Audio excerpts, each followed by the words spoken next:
Hello and welcome everyone to the channel of electro4u.in. So, in this series of learning basic statistics, we have already covered center moments, raw moments, and in the previous lecture, we have covered relations between center moment and any moment. Now, in today's lecture, we are going to cover about the topic skewness. Okay, this 1.11. We will see definition of what is skewness, how many types of skewness are there, what is the use of skewness, and then measure of skewness and types in terms of mean and median. Okay, so let's proceed further. Now first of all we will see definition part. Okay, what does skewness does? It shows the extent of symmetry of the frequency diagram of a variable. What does it means? It shows the extent of symmetry. It means ये बोल रहा है extent of symmetry. जो symmetry होता है, symmetry in the sense, for example, if we consider any graph like see here we have considered this graph.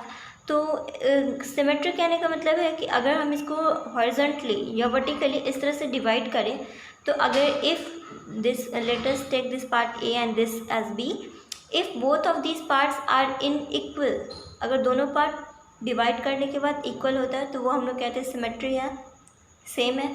Otherwise asymmetrical. Asymmetrical कहने का मतलब अगर यहाँ तक सिर्फ कंसिडर करें इस पार्ट को, this part and this part, तो ये एसिमेट्रिकल है. इट मीन्स सेम नहीं है. ऐसा सिमेट्री को इस तरह से भी समझ सकते हैं, just mirror image of each other. Okay, या फिर रिफ्लेक्शन. तो स्क्यूनेस जो होता है वो ये बताता है कि extent of symmetry of the frequency diagram of a variable. किसी भी वेरिएबल का जो डायग्राम हम लोग बनाएंगे उसकी फ्रीक्वेंसी के डिस्ट्रीब्यूशन का, तो वो जो ग्राफ होगा वो एक्सटेंट कितना होगा उसका सिमेट्री का, उसको जो बताता है that is known as skewness. Now और from the definition point of view we can also see this. It denotes the opposite symmetry. It is lack of symmetry. It means अभी तो हम लोग बताए थे कि it is lack of symmetry. It means lack of symmetry. जैसे symmetry है तो वो symmetrical है, I mean मिरर इमेज है एक दूसरे का. बट लैक ऑफ सिमेट्री जिसमें सिमेट्री हो ही ना, तो वो क्या होगा, लैक ऑफ सिमेट्री बोले या फिर एसिमेट्रिकल बोले, दोनों तो ऑलमोस्ट सेम ही होगा. अब इसमें जो होता है जैसे स्क्यू है तो इसमें डिस्ट्रीब्यूशन होगा, स्क्यू डिस्ट्रीब्यूशन हम लोग देखेंगे. सो इन डिस्ट्रीब्यूशन में क्या देखेंगे, the left and right tail are not of equal length. तो जो लेफ्ट टेल होगा और राइट टेल होगा वो इक्वल लेंथ का नहीं होगा. अगर वो इक्वल लेंथ का होगा then we will say that it is symmetrical, और अगर वो सिमेट्रिकल होगा तब तो वो स्क्यूनेस होगा ही नहीं. और यहाँ पे एसिमेट्रिकल का बात कर रहे हैं. One will be longer than the other. Obviously जब इक्वल लेंथ का नहीं है तो एक बड़ा होगा और एक जो अनदर है वो छोटा होगा, या फिर दूसरा वाला बड़ा होगा और पहला वाला छोटा होगा, वाइस वर्सा कुछ भी हो सकता है. So based on this symmetric skewed distribution, we are having two type of distribution, namely positively skewed distribution and negatively skewed distribution. Now negatively skewed distribution जो है वो the left tail is longer than the right tail. तो जो negatively skew distribution है, जैसे देखिए tell कहने का मतलब है ग्राफ का जो एक्सटेंट होता है, ये जो है ना ये ग्रीन लाइंस और यहाँ से जो रेड लाइन है ये पूरा का पूरा जो है वो ए और बी इसको लेन देते हैं इस हॉरिजॉन्टल लाइन को. और ये जो हीप बन रहा है, हीप लाइक जो स्ट्रक्चर बन रहा है, यही है हमारा टेल हो गया. तो इसमें left tail is longer than the right tail. तो ये ग्रीन वाला पार्ट क्या है हमारा लेफ्ट टेल और रेड वाला पोर्शन क्या है हमारा right tail. Then we will see that in negatively skewed distribution the left tail is longer. तो लेफ्ट वाला टेल है, ग्रीन वाला पोर्शन ऑब्वियसली लॉन्गर है और राइट वाला शॉर्टर है. Left tail is longer, this one. Okay, so this was about negatively skewed distribution. अगर जो लेफ्ट टेल है इट मीन्स देखिए अगर यहाँ से हम इस तरह से सिमेट्री ड्रॉ करें तो ये वाला जो पोर्शन है इट मीन्स हमारा जो लेफ़्ट वाला पोर्शन है, अगर लेफ़्ट वाला पोर्शन का जो टेल है इट मीन्स जो ग्राफ का कर्व है अगर वो ज़्यादा लेफ़्ट की तरफ झुका हुआ है तब हम कहेंगे कि वो नेगेटिवली स्क्यूली डिस्ट्रीब्यूटेड है, otherwise it is positively skewed distributed. Now further when we will see about positively skewed distribution, then we will see that the right tail of curve will be longer than the left. Okay, means the right tail of the curve will be longer. इसमें कौन बड़ा होगा? right tail. right tail longer होगा किससे? तो left वाले से। देखिए यहाँ पे हमारा ये राइट टेल है और ये लेफ़्ट टेल है, तो यहाँ से अगर हम लोग ड्रॉ करते हैं वर्टिकल लाइंस को तो फिर हम लोग देखेंगे ये राइट वाला जो टेल है ये लॉन्गर है और लेफ़्ट वाला टेल जो है वो शॉर्टर है। तो जब इस तरह का ग्राफ बनता है then it is said to be positively skewly distributed graph. Okay, तो नेगेटिवली स्क्यू में क्या था कि लेफ़्ट जो लेफ़्ट था वो क्या था? लॉन्गर था, लेफ़्ट लॉन्गर था टेल किससे? राइट से। और जो पॉजिटिवली स्क्यू डिस्ट्रीब्यूटेड है इसमें क्या है? जो राइट टेल है वो लॉन्गर है। Okay, so this was about the distribution of skewness of any curve. Okay, now we will see some more facts about skewness, that is one note is there, median and mode are almost equal in skew distribution। तो जो median और mode होता है तो यहाँ पे graph में देखिए, ग्राफ में ये जो है सबसे मोड क्या होता है? जो सेंट्रल टेंडेंसी का जो मिडिल वैल्यू को हम लोग हमेशा कंसिडर करते हैं मोड में, जो नंबर ऑफ़ टाइम्स जो फ्रिक्वेंसी रिपीट होता है वही तो मोड होता है हमारा। तो ये जो है वो मोड शो कर रहा है, ये वाला line median. Central tendency it means all around ये सेंटर में है लाई कर रहा है, और ये जो है हमारा मीन है। उसी तरह से तो यहाँ पे बोल रहा है median and mode are almost, तो ये मीडियन का लाइन और मोड का यहाँ पे ज़्यादा तो डिफरेंस नहीं है, मीन और मोड में ज़्यादा डिफरेंस है, बट मीडियन और मोड ऑलमोस्ट स्क्यूनेस में ऑलमोस्ट सेम ही रहता है, ज़्यादा का डिफरेंस नहीं होता है। Okay, now uses of skewness. Skewness का यूज़ क्या है? सबसे पहला, it gives the nature of the curve. ये जो होता है कर्व का जो होता है वो नेचर देता है। इट मीन्स जो कर्व हम लोग बनाए हैं, ड्रॉ किए हैं, तो वो बता देगा कि ये पॉजिटिवली डिस्ट्रीब्यूटेड है या फिर नेगेटिवली डिस्ट्रीब्यूटेड है। ठीक, तो वो हम लोग को कैसे पता चलेगा? उसका जो टेल है कर्व जो लाई कर रहा है यहाँ पे, तो उसका जो लेंथ है टेल का वो देखकर पता चलेगा कि वो पॉजिटिव डिस्ट्रीब्यूटेड है या फिर नेगेटिवली डिस्ट्रीब्यूटेड है। तो ये नेचर बताता है, कर्व का नेचर बताता है स्क्यूनेस के हेल्प की वजह से। And second is that it gives concentrations of observation about the mean. Mean के बारे में ये ऑब्जर्वेशंस कंसंट्रेशन बताता है मीन के बारे में।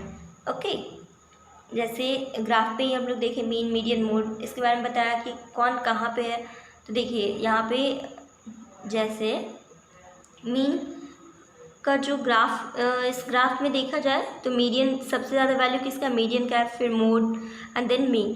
तो ये कंसंट्रेशन बता रहा है। कंसंट्रेशन कहने का मतलब मेज़र जो हो रहा है वो बता रहा है कितना ज़्यादा मेज़र है। नाउ मेज़र ऑफ स्क्यूनेस, इसको मेज़र कैसे करते हैं?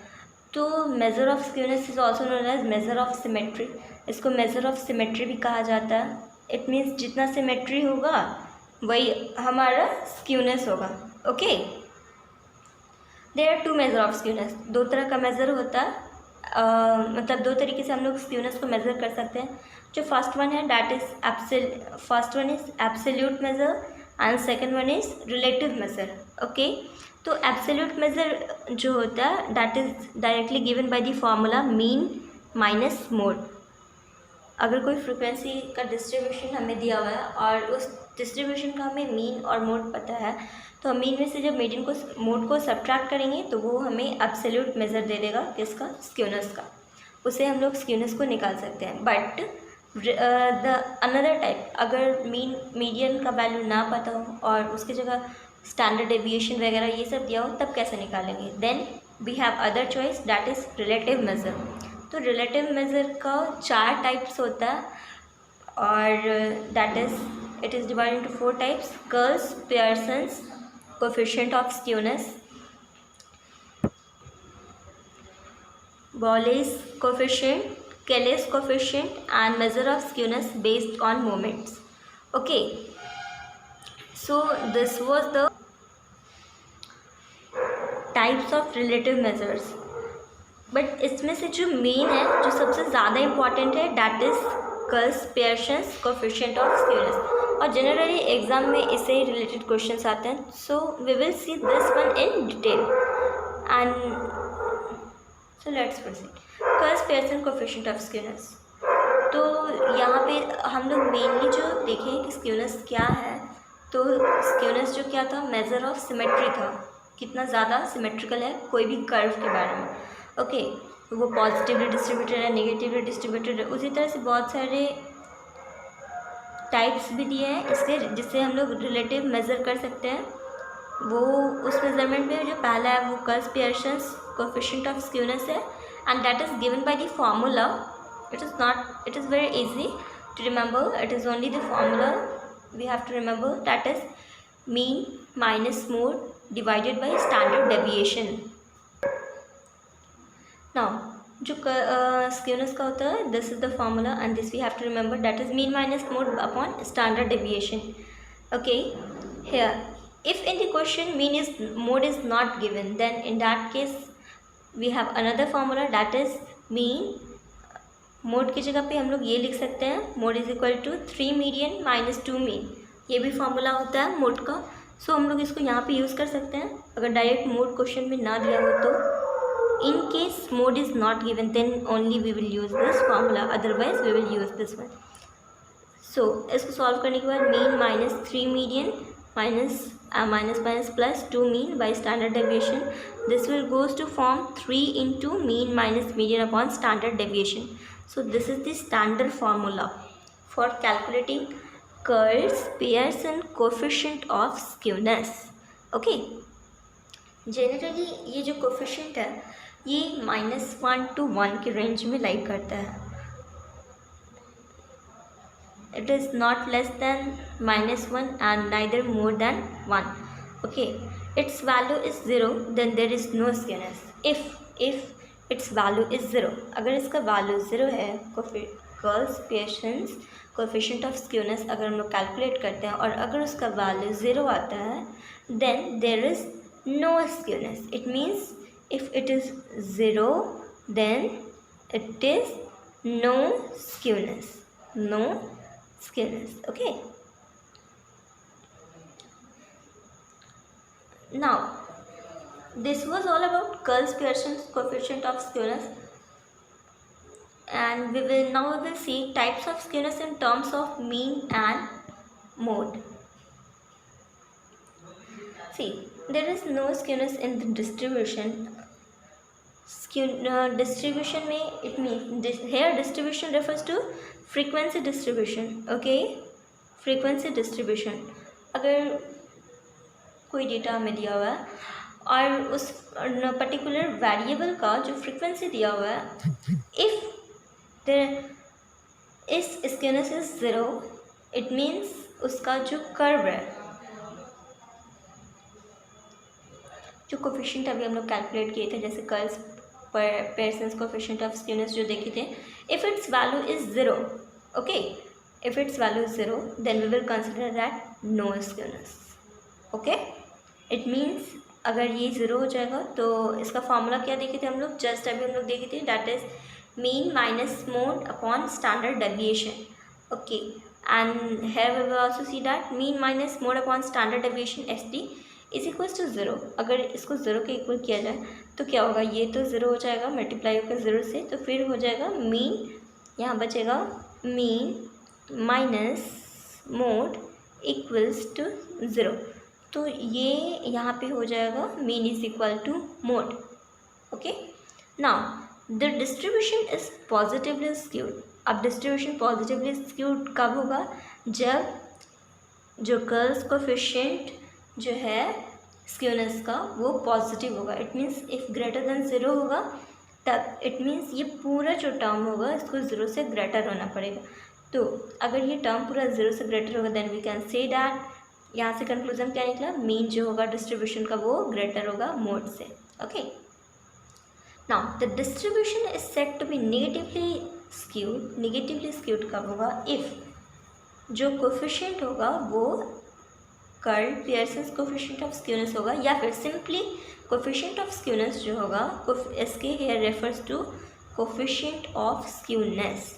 Okay, here SK refers to coefficient of skewness.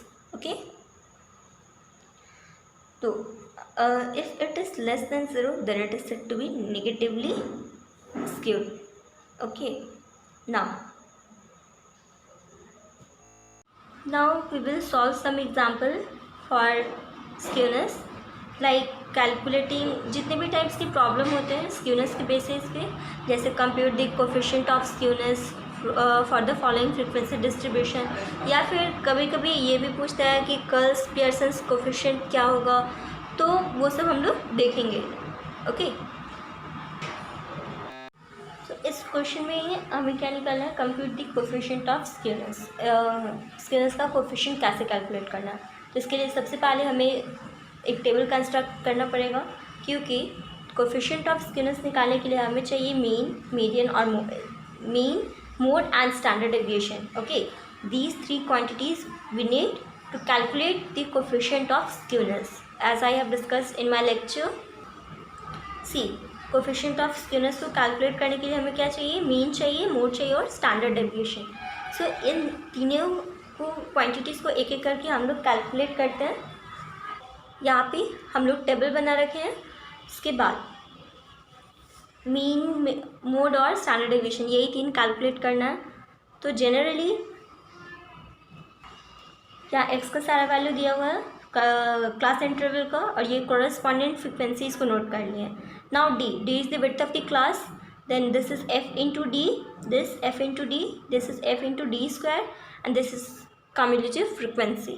Okay, now यहाँ पे विड्थ ऑफ द क्लास जैसे 1 2 3 4 5 6 7 3 6 7 7 वैल्यूज़ हम लोग को दिया हुआ है, तो हम लोग फोर्थ को कंसिडर करते हैं width of the class. Generally width of the class किसी को भी कंसिडर कर सकते हैं, लेकिन हम लोग मिड वैल्यू को कंसिडर करते हैं। ओके, सो हम लोग इस वैल्यू को कंसिडर किए। Now here it is x minus x I, that is 3 minus 9, which will be -3 as it comes from x minus xi, that is x is 6, 6 minus xi, that is 9, 6 minus that is -3. Okay, similarly we will calculate all the value.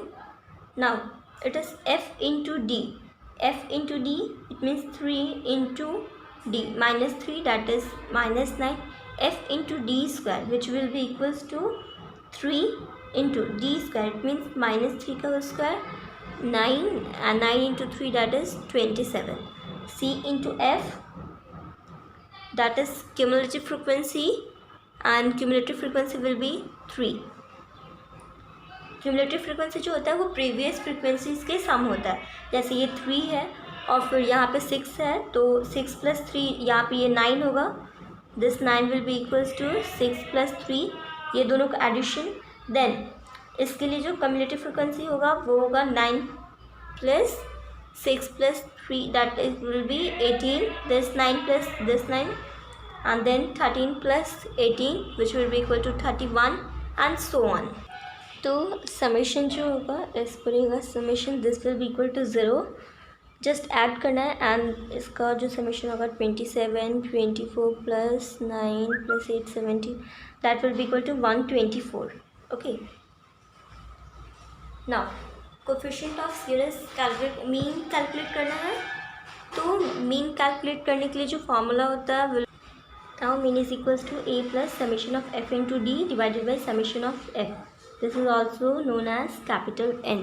ये frequencies का sum होता है, so this will be equals to a, ये कितना दिया है हमारा 9, that is xi का वैल्यू जो है वो 9 + c, दैट इज 9 ये जो विड्थ का वैल्यू दिया है वो, and then summation of fd that is 0, this is equals to 0 and divided by n that is frequencies, sum of the frequency which is equals to 48. So this will be equal to 9. Now mode, what is mode? तो mode जो होता है वो होता है item of maximum frequency. तो maximum जो frequency होता है उसका वो मोड कंसिडर किया जाता है गिवन क्लास इंटरवल में से। तो ये जो क्लास इंटरवल दिया है इसमें मैक्सिमम फ्रिक्वेंसी कितना है, किसका है, देखिए 3, 6, 9, 13 इज द मैक्सिमम फ्रिक्वेंसी।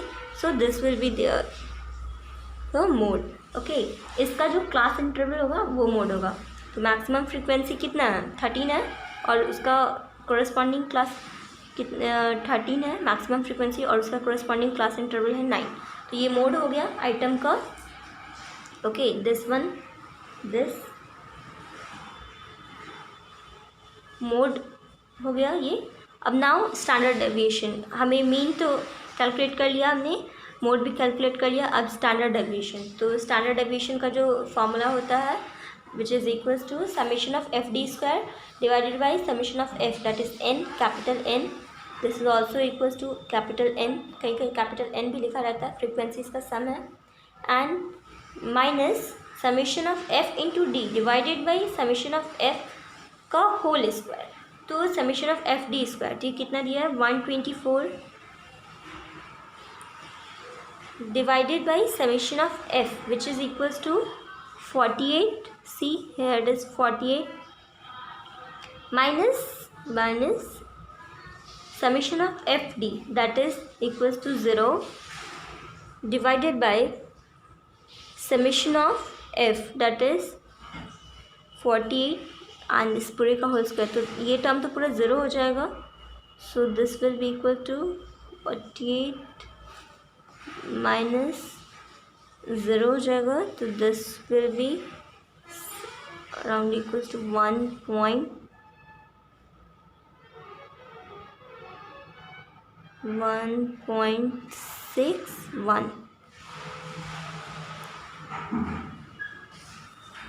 1.61।